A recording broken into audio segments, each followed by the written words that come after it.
Nadreen Naushahro Firoz खां ख़बर शामिल कयूं पिया। ब्यूरो चीफ मंज़ूर मलिक जी रिपोर्ट मुताबिक़ मिठियाणी तोड़े सिंध जी कुंड कुर्छ में ग़रीब ऐं बेपहुच माण्हुनि जी मदद तौरु सुञातो वेंदड़ सखी मर्द एजाज़ अली चांडियो पारां हुसैनी हाउस मिठियाणी में बरसात मुतासिरिन हालिया पवंदड़ मुहा बरसात खां पोइ मुसलसिल ग़रीब बेयारो मददगार वेठलनि जे बिना रंग ऐं नसुल जे मदद करण जो सिलसिलो जारी। उन सिलसिले में संदसि भाउ अख्तर अली चांडियो जो चवणु हो त गुज़िरियल बरसातनि खां वठी हिन वक़्त ताईं असां आवाम जी ख़िदमत करण जी कोशिशि करे रहिया आहियूं। संदसि चवणु हो त हींअर ताईं राशन टेंट ऐं मच्छरदानियुनि समेत गवर्नमेंट पारां विहारियल कैंपनि में मुतासिरिन ताईं खाद खुराक पिणु पहुचाई आहे ऐं हाणे असांजी कोशिशि आहे त मेडिकल कैंप लॻारायूं त जीअं इलाइक़े में बीठल बरसाती पाणी सबबि जेकी बीमारियुनि मुंहुं गॾियो आहे उन ते जल्द ज़ाब्तो आणे सघिजे। उन मौक़े ते इंजीनियर इज़हार अली चांडियो जो चवणु हो त मुंहिंजे वालिद एजाज़ अली चांडियो पारां पंहिंजे दोस्तनि जे तावन सां केतिराई भेरा इलाइक़े जे बेपहुच मारूड़नि जी सहायता लाइ ॾींहुं राति हिकु करे मदद करण जी कोशिशि जारी आहे ऐं इंशाअल्लाह असांजी बि उहा कोशिशि अॻिते बि जारी रहंदी। उन मौक़े ते नसरुल्ला मशहूरी सीनियर सहाफ़ी, मोहम्मद ज़फ़र टगड़ सहाफ़ी, मौला बख्श मशहूरी, मंज़ूर मलिक ऐं ॿिया पिणु मौजूदु हुआ। जेका बरसात पई इन में तमामु घणो ज़िले नौशरो फिरोज़ जो ख़ुसूसन हिते माण्हुनि जा घर रही पिया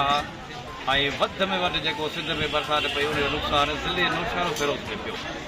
उनजे करे माण्हू समूरा वीचारा मिसकिन मारवाड़ा उहे रोडनि ते अची विया, बंधनि जे कपिड़नि ते अची उन्हनि पंहिंजा अझा ॾिया हुआ।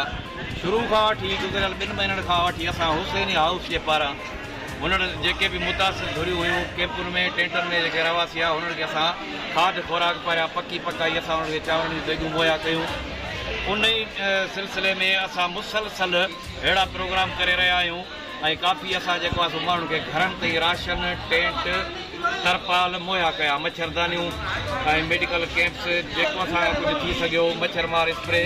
हीउ ख़ैराती सिलसिलो इनशाअल्लाह ताला हीउ जारी सारी रहंदो। जहिड़ो असांजो हाल आहे बीबा पेश करिया नाल कंदा रहंदासीं। तव्हां सां बि ॿाहिरनि जी वॾी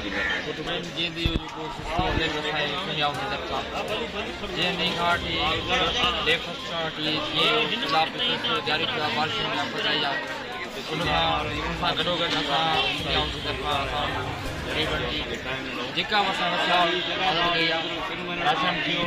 पाणी उनखां अलावा ॾिठो पाण टेंट्स उन्हनि खे झुपड़ा वग़ैरह टई आहे घर